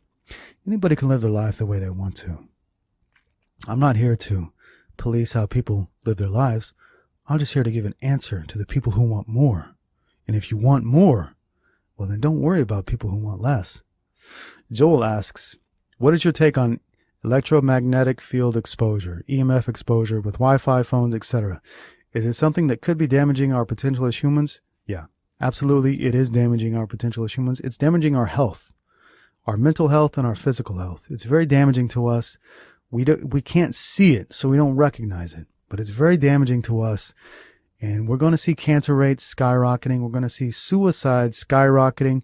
We're going to see testosterone rates plummeting. And a big part of this is all of this electromagnetic exposure due to our Wi-Fi, our cell phones, the smart meters on our houses, which are emitting radiation into our houses. It's a very big problem. And the only solution I can come up with is go live in the forest. The problem with going to live in the forest is that cities have all the good energy where you go to make money. So the only answer is spending time in both. You got to go to the forest and go to the city. You got to go to the islands and you got to come back. You got to spend time in both to clear your head and recharge your body, recharge your energy and get healthy. So you can come back into the city and kill your body and kill your mind, but also do your good work and make your good money. Paul asks, hi Vic, I have a simple but important question. What is your blood type? My health got way better after reading and following the blood type diet. Based on how well you do with meat, I'd guess you're a B or an O. Cheers. Regarding blood type, that's not real. There's no such thing as a blood type diet. There's only a species-wide diet. Dogs all thrive on the same kind of food. Cats all thrive on the same kind of food. Cows all thrive on the same kind of food. People all thrive on the same kind of food. Blood type diet is absolutely ridiculous. If you live in a real traditional society, all people in the society eat the same foods and they're all healthy, vibrant, strong, and happy. There is a species-wide diet.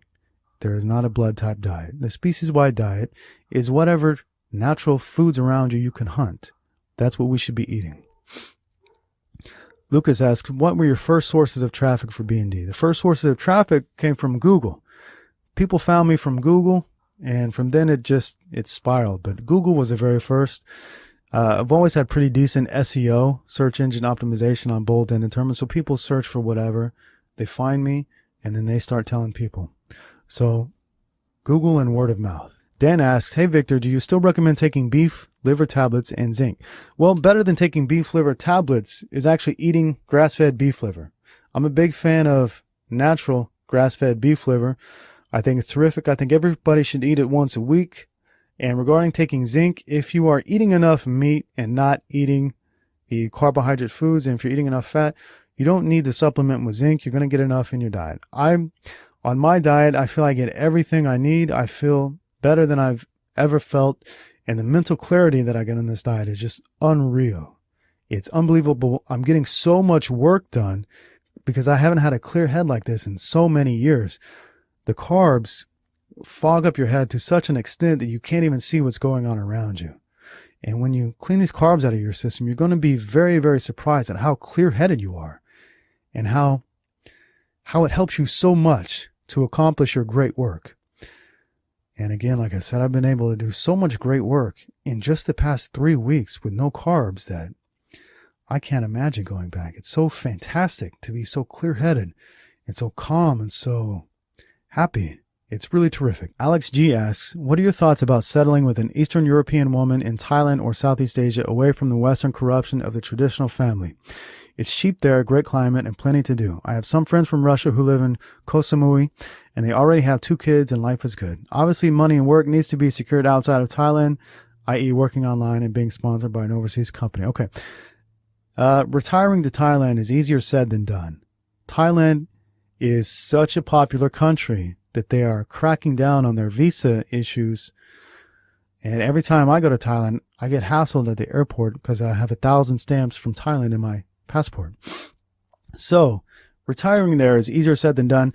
A problem with retiring there is that you can never be certain you have a future there. You can never be certain you're going to be able to live there because Thailand is not like the West.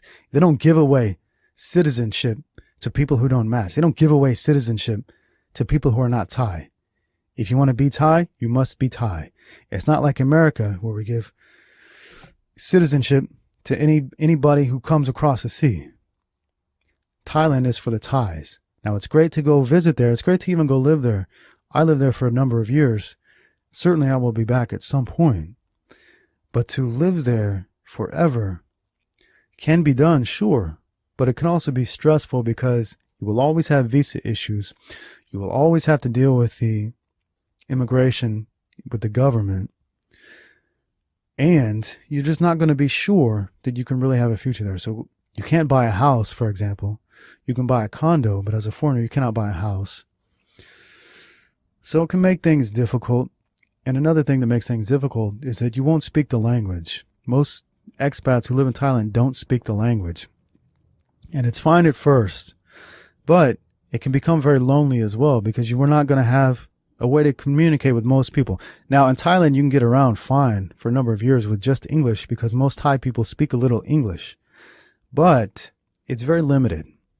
So you're not going to be able to connect with people. You're only going to be able to connect with other foreigners and other expats. And most foreigners are there for a limited time and then they go back. And then expats, the expats in Thailand, some of them are good.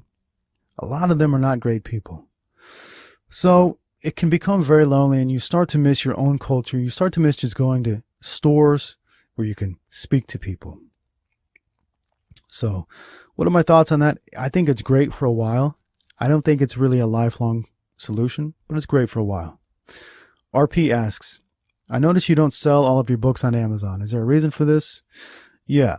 You make less money on Amazon than you do selling your PDF. So when we released New World Ronin, we made way less money on that than we would have if we would have just sold it ourselves as a PDF. So that left a bad taste in my mouth. And the only reason I sell anything on Amazon is because somebody impersonated me and put my books on Amazon.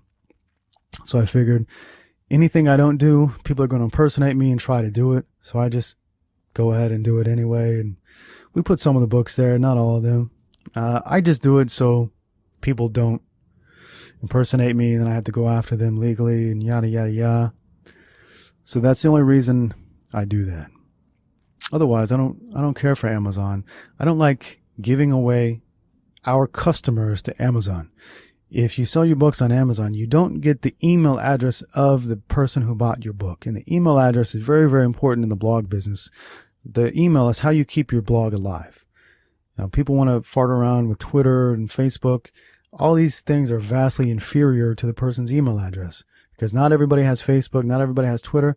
Everybody in the world has an email address, and you want the email address of all the people who buy your products. When you sell your books on Amazon, you don't get this email address. You give away a portion of your income to Amazon. You give away all of your customer information to Amazon, and they give you a little bit of money in return. I don't like this. I like to have full control of everything I do. I want to know who buys our stuff, and I want to keep all the money from the people who buy our products. And it's as simple as that. Nick Haygood asks, my question relates to martial arts. I started training boxing a little over 4 months ago and absolutely loved it. Fighting has brought a deeper level of focus back to my game. Which martial arts have you trained, and do you still actively practice any of them? I used to train Brazilian Jiu-Jitsu back in 2011, 2012, 2010. I haven't trained it in a while.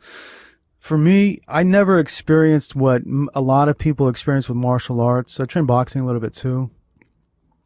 I've never experienced that focus that a lot of people experience with the martial arts and Brazilian Jiu-Jitsu in particular.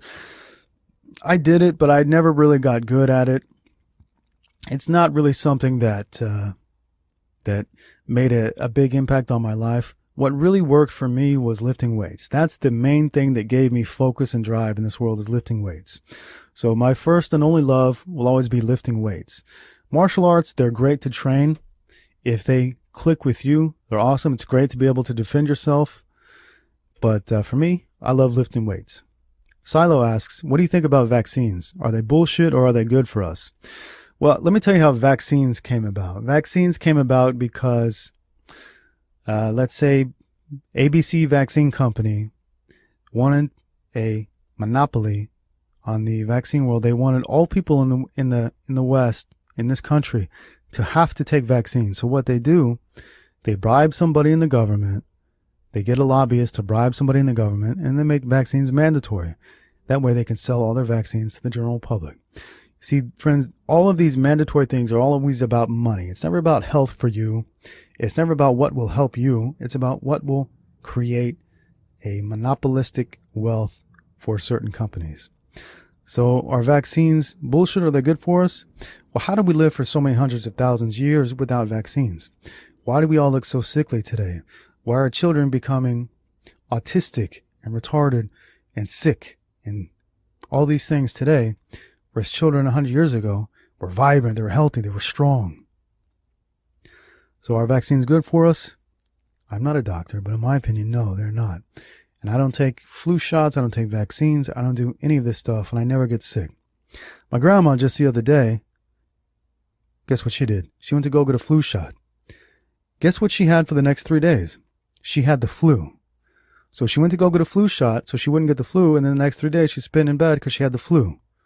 This always happens with flu shots. I had a girlfriend a long time ago whose mom was a nurse, and they would always give away flu shots to the family every year. And she said to me, after you get the shot, you're going to feel like you've got the flu. I said, wait, what? You're going to give yourself a flu shot and then you're going to give yourself the flu? She said, no, you're just going to feel like you have the flu. It will help you to not get the flu later. And I thought, what kind of circular logic is this? You take the shot and you get the flu, but then you won't get the flu later, but you've already gotten the flu. So I don't believe in this stuff. How could you possibly need vaccines to live? They say you need vaccines to travel to other countries. It's the most ridiculous thing in the world. I've never taken another vaccine to travel to any country. I've never had any problem. All the problems I've had in this world, all of the problems I've had have come from eating food that I'm not meant to eat, specifically carbohydrates. Without that, I thrive. I'm fantastic, healthy and vital as a horse. So I don't believe in that stuff. Carlson asks, do you still take modafinil? Why or why not? No, I don't take modafinil. I don't really take anything at all. I have a coffee once a week and that's it. I don't take anything else. I drink water and I eat food. Modafinil I took back in 2012, and there's no denying that modafinil helped me to really build up the base of Bold and Determined and really helped me to create an income that I could live off of for the next several years. But I wouldn't want to take it every day, and I wouldn't want to take it. I would only want to take it once for a period of maybe a couple of weeks and then be off of it forever. I don't like taking these things regularly. Who knows what they're doing to your body, what they're doing to your mind. So these kind of things are fantastic short term only, not long term, short term only. I am getting as good results now with just an all meat and water diet as I was getting with the modafinil back in 2012. I would actually say they're vastly similar for me in terms of productivity and drive and obsession with the work. I'm getting the same thing that I got from modafinil back in 2012. I'm getting it now with just the all meat diet. Getting Stronger asks, what do you think about video games? Video games are a way to escape reality. That's it. You sit down and you use only your thumbs to play this game. You sit there for hours and hours and hours, killing your body. It's better to go work out. It's better to go in the forest. It's better to go hiking, jogging. All of these physical things are so much better than playing video games because you sit there and you escape reality with just your thumbs. It's not good for your body and it's not good for your mind. Chris asks, you've touched on addiction before, but can you give a definitive solution to someone who is addicted to anything? Cigarettes, caffeine, pills, etc. Yeah, addictions all act in exactly the same manner. Addictions always give you the problems that they then pretend to fix. Cigarettes give you the craving for cigarettes that then calm your craving. Cigarettes give you the anxiety that then cigarettes calm for you. Remember how we discussed governments create the problems and then create the solutions? All addictions work the exact same way. They give you the problems that they then fix. Cigarettes give you the problems of anxiety when you don't have a cigarette. And then they fix that problem of anxiety. You never had that problem before you smoked cigarettes. Caffeine gives you the same thing. People wake up and say, they don't talk to me until I've had my caffeine. Okay. Well, before you ever had caffeine in your life, you woke up just fine. It's when you started drinking this caffeine that you started waking up groggy and started waking up angry until you got your fix of caffeine. All addictions give you the problems that they then fix.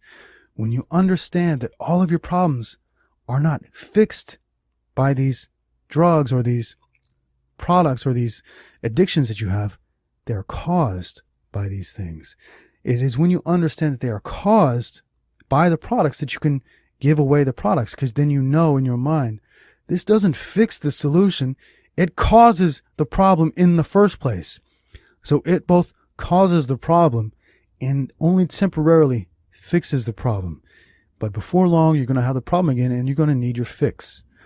All addictions work this exact same way. It could be an addiction to cigarettes, alcohol, reefer, caffeine, masturbation, video games, even carbohydrates are an addiction. They solve the problem temporarily until you get a problem again. What do people who are big carbohydrate eaters have? Low blood sugar attacks. They get low blood sugar and then what? They have to eat carbohydrates again to bring their blood sugar back. But what causes the low blood sugar in the first place is the carbohydrate consumption. If you don't eat any carbohydrates, you never have problems with your blood sugar whatsoever. You never get hangry. Hangry is hungry and angry at the same time. You get hungry and angry, and the only thing that fixes you is eating these carbohydrates. But when you don't have them in the first place, you realize you never ever get hangry. You can go without eating and you feel fine. But when you regularly eat carbs, you get addicted to them. And then you get hangry, you get these low blood sugar attacks, and you have to eat carbs to fix it. But they cause the problem that they then solve.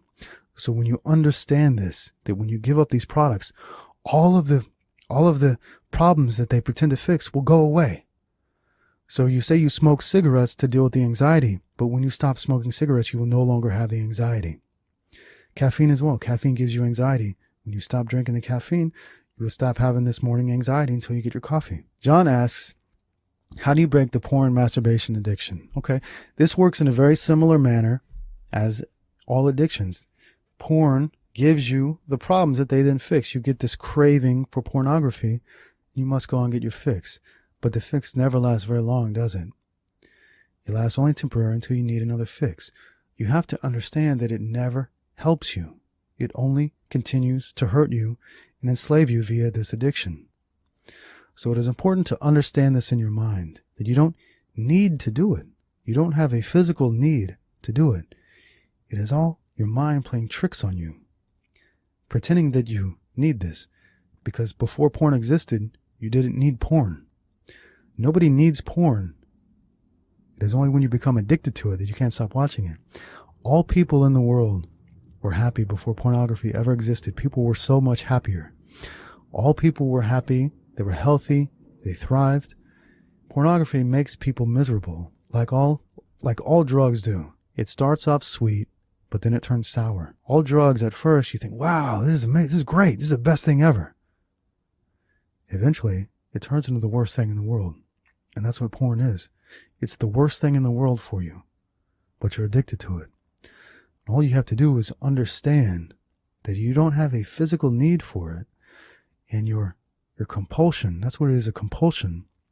There is no such thing as a physically addictive thing. It is all a mental compulsion. It's a mental compulsion. And when you understand it as a mental compulsion, you have to take control of your own mind. You have to take control. Remember what the point of life is? The meaning of life is to take control and never let anything else have control of you in this life. And when you are addicted to cigarettes or porn, these things have complete control over you. You have to exercise complete control and understand that these things do not help you. Rather, they enslave you and give you the problems that they then temporarily fix. So that's the way you quit porn and masturbation or anything. You take control of your own self. Vios asks, do you ever notice that you lose momentum and slowly divert back to your old habits you tried to avoid? Absolutely. This happens many, many times. And I'll tell you probably the number one way that men lose momentum in this modern world of ours is by porn and masturbation.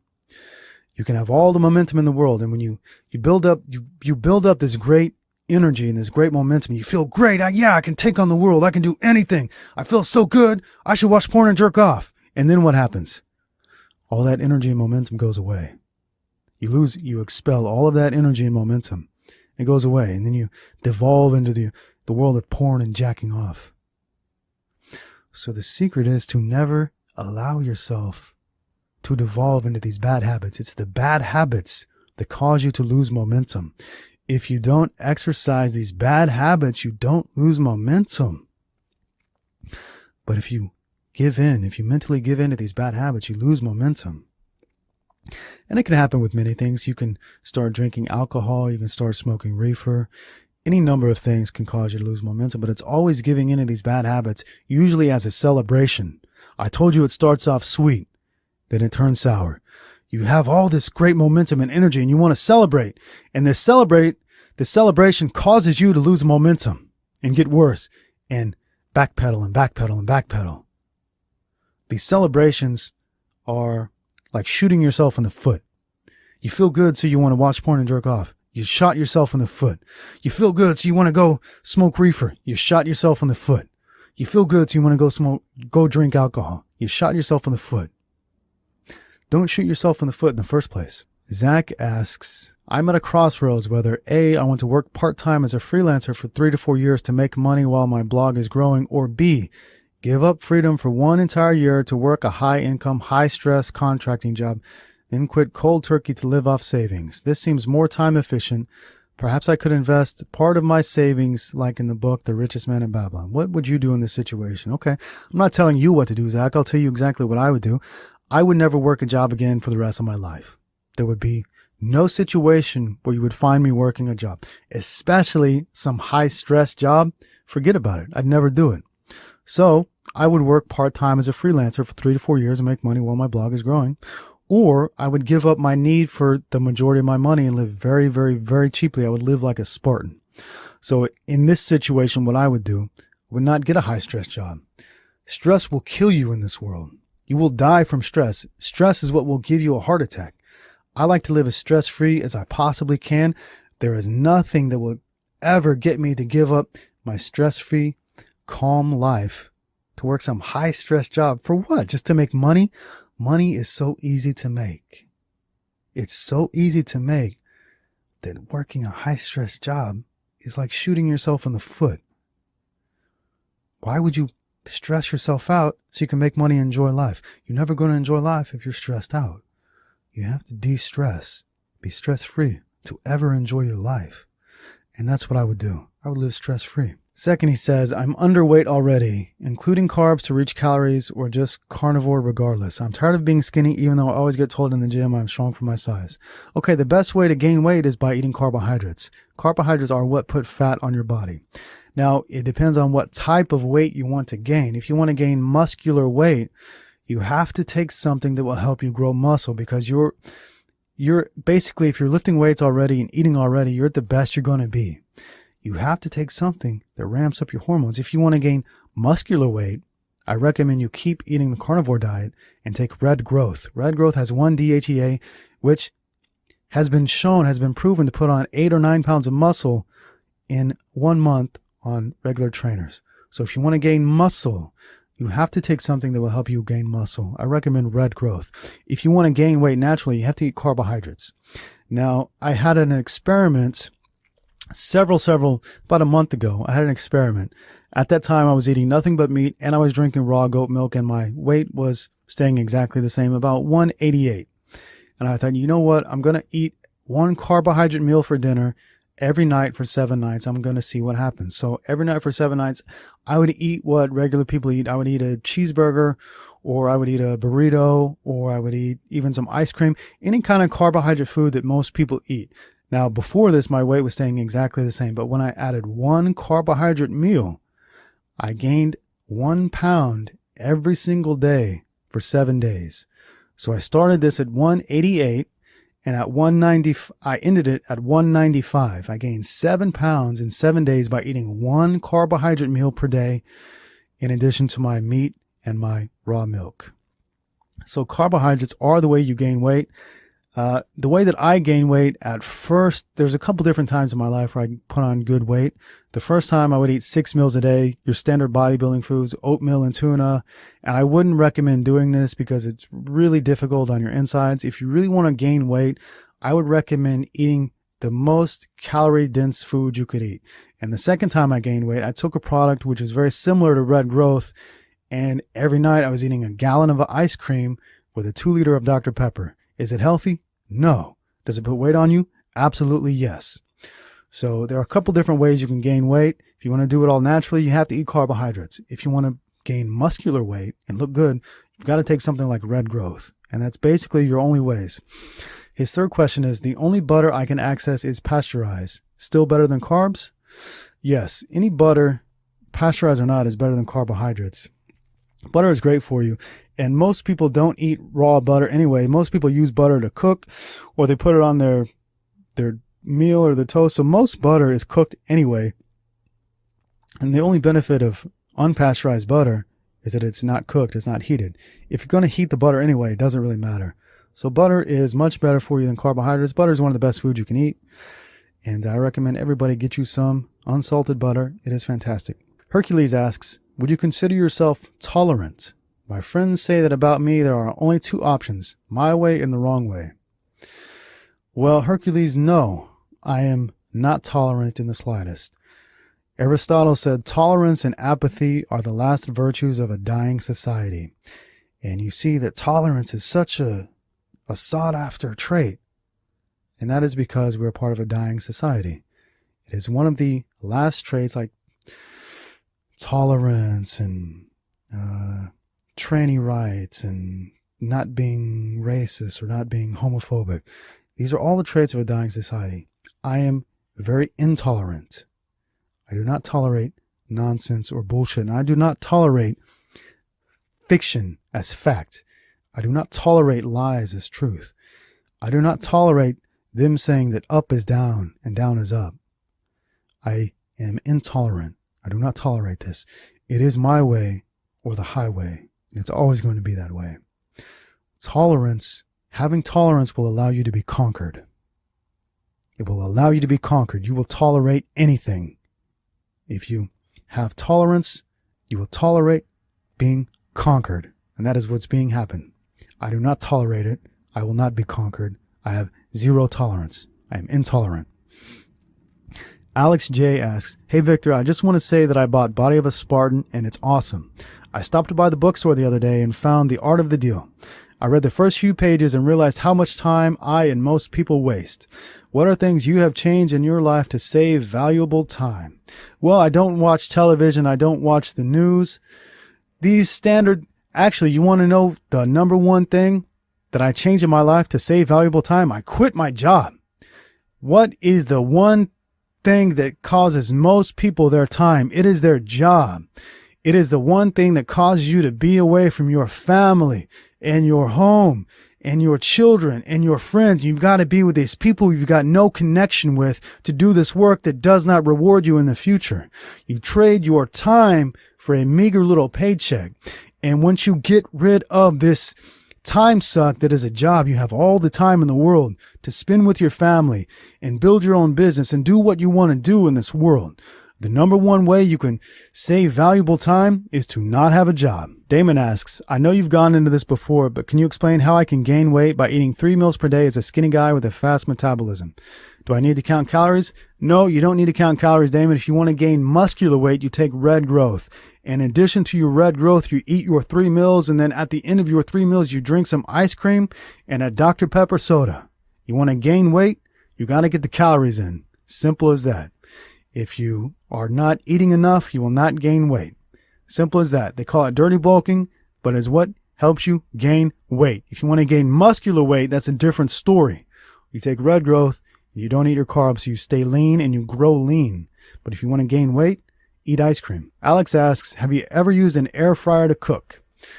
No, I've never used an air fryer to cook. I've never had any problems with a frying pan. I personally prefer to cook outside over an open fire. That's my favorite way to cook, but it's not really feasible in apartments. It's not really feasible in the city to do all the time. So I cook on the stove, on a frying pan. That's how I cook all of my food, my eggs and my steak. I also use the oven to cook my pork ribs, but that's it. Everything else I use in the frying pan. George asks, I hear and read everywhere to drink as much water as possible. Anytime I drink big amounts of water, I find myself visiting the bathroom constantly. For example, if I drink a half liter of water after I wake up, I will probably go to the bathroom at least 2 times the next hour. But when I don't drink water, I feel the dehydration, a bit of a bad mood. Do you have any tips and reliable advice about this topic? Yeah, it's somewhere in the middle. You don't want to drink as much water as possible, but you don't want to drink the least amount of water as possible. Here's what you do. Drink water when you're thirsty. That's the best way you can do it. Constantly drinking water is going to make you constantly go pee-pee. And it's also going to flush out a lot of the vitamins in your body. It's going to flush out all of your electrolytes. So drinking a ton of water is not good for you. But drinking too little water is also not good for you. What I do, I simply drink when I'm thirsty and that's it. And I have no issues. Listen to yourself. Listen to your own cravings for water. And you will find that you drink exactly the amount of water you need. Zach asks, now that you aren't drinking raw goat's milk, how do you get your electrolytes and hydration in? He says, wherever I've done a keto diet, I've had no choice but to resort to drinking glasses of potassium powder and salt water. Otherwise, I'd experience a drained, droopy feeling throughout the day. I'd love to hear your successful alternative. Okay, I don't feel this drained, droopy feeling that you feel. I simply drink water when I feel it. Now, I personally feel as though meats, and I cook my meat very, very rare. I feel as though meat provides all of the necessary ingredients to live your life. And then the best water we could ever drink would be well water that comes directly from the earth. And this well water would have all of the electrolytes, would have all the minerals we need in it. Now, since most of us don't have wells in our backyard, bottled water is terrible for you. You want to get yourself some kind of water that's in a glass bottle and was bottled at the source. You want to get you some spring water. This kind of water will naturally have things like magnesium and calcium and potassium. And this is where you'll be able to do it. All this purified water that you buy in these plastic jugs at the 7-Eleven, this stuff is terrible for you, filled with chemicals. So I recommend you get yourself a natural spring water, and that should give you all of the hydration you need. And cook your meat rare, cook your beef rare, so you get the most amount of vitamins and nutrition from your meat as possible. And give that a try. Stop drinking plastic bottled water. It's terrible for you. Stop drinking city processed water. It's terrible for you. Get you some natural well water. And you can go out to camping sites. You can find a camping site around you. And every camping site in the U.S. will have well water available. So get out there, bring you some jugs, and fill up your jugs, and you've got some nice clean well water. Or go to the store and buy you some spring water in a glass bottle, and make sure that it doesn't burn your mouth, and make sure that you don't taste any chemicals in it. Sebastian Hart asks, Victor, thanks for your great in-depth reply to my question regarding spirits. Friends, if you will remember, on the last episode, we did a nice long bit about spirits, earthbound spirits, hungry ghosts, and this type of thing. Sebastian Hart goes on to say, I have been thinking about your answer for the whole day, and I have a follow-up question. Let me give you and the reader some background. I am now 25, but 5 years ago when I was 20, I used to be drinking a lot of alcohol. You could perfectly describe me as a devil when I was drinking. I would take things to the extreme during the nightlife. I very well resonate with the description that you gave where alcohol opens up the mind to spirits and beings, because I would do and say things that I normally wouldn't do to other people. I also developed a skin rash 5 years ago that I'm still trying to get rid of. After some research, I found out it is a yeast infection called Candida, and it became worse when I visited Vietnam in 2015. Also, I got vaccinated then, which might have aggravated it. Right now, my diet and antifungals are a good way to reduce symptoms and slowly cure the infection. After your description of earthbound spirits being able to hold on to sick and weak bodies, and also being able to enter minds under the influence of alcohol, a chord struck with me that maybe I have some earthbound spirits in me. The reason I'm telling you that is that for quite some time I would envision horrible scenes and pictures in my mind when I would close my eyes. I would see suffering and demons and death. And I am completely sober for 2 years now because alcohol flares up my eczema. But I saw these demonic images and combined with this eczema and yeast, I figured that maybe I have some earthbound spirits in my body that are causing all of this. I have also been quite somber and negative in the past, although this is changing. But now that you talked about this yesterday, I was wondering if you know a good way to get rid of earthbound spirits. Oh my goodness, friends, things just got real on the Bold and Determined podcast. We're going to have to do an exorcism. Ooh, what do you say, friends? We deal with this exorcism in the next episode of the Bold and Determined podcast. In the meantime, my friendly friends, if you enjoyed this podcast, I want you to go to iTunes and leave a 5-star review. Just find the link at boldanddetermined.com, or just Google Bold and Determined iTunes, click on it, and click review. Leave a 5-star review. This way, other people who are looking for a great podcast and who are looking for some answers in this life, they can find this podcast and hopefully change their life. You want to know how you can change other people's lives. It is not by directly telling them. It is by showing them the way and then letting them come further. And in the next episode, friends, we're going to do an exorcism. Have yourself a great day. Victor Pride signing out.